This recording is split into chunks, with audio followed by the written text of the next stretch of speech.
What's the most unprofessional thing a doctor's office ever did? My 5-year-old son was screaming in pain from what looked like appendicitis, but the receptionist told us to wait because we were 10 minutes late to our appointment. Ma'am, my son can barely stand, I said, showing her how he was doubled over.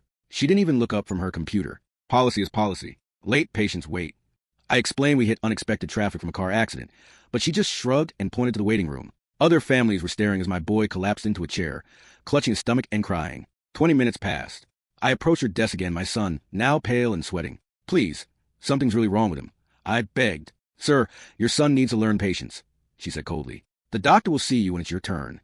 I asked if we could at least speak to a nurse to check his temperature. The nurse is busy with on-time patients, she replied, not even glancing at my suffering child. An hour went by. My son vomited into the waiting room trash can, and other patients started offering help. One mother whispered, I can't believe they're making you wait.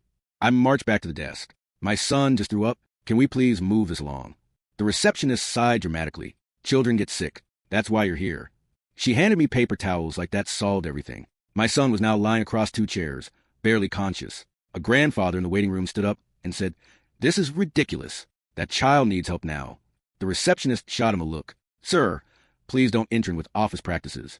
I pulled out my phone to call 911, but she quickly said, You can't make emergency calls in here. It disrupts other patients.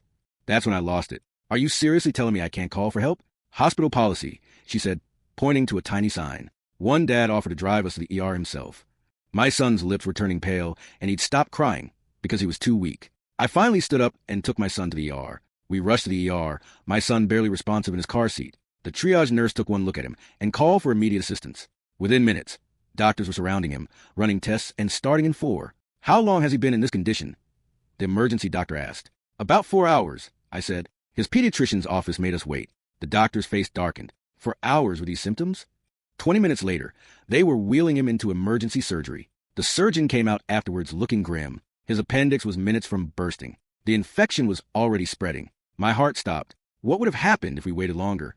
Size possibly fatal, he said quietly. You got here just in time. I spent that night in a hospital chair, watching my son sleep with tubes and monitors attached.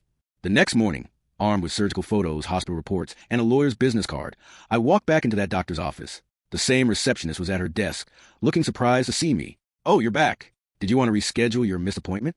I placed the hospital discharge papers on her desk. I have a question. When exactly did you get your medical degree? Her smile faded as she read the emergency surgery report. Sir, I was just following protocol. Your protocol almost ended my son, I said, pulling out the surgical photos. These are pictures of his infected appendix that nearly burst while you made him wait 3 hours.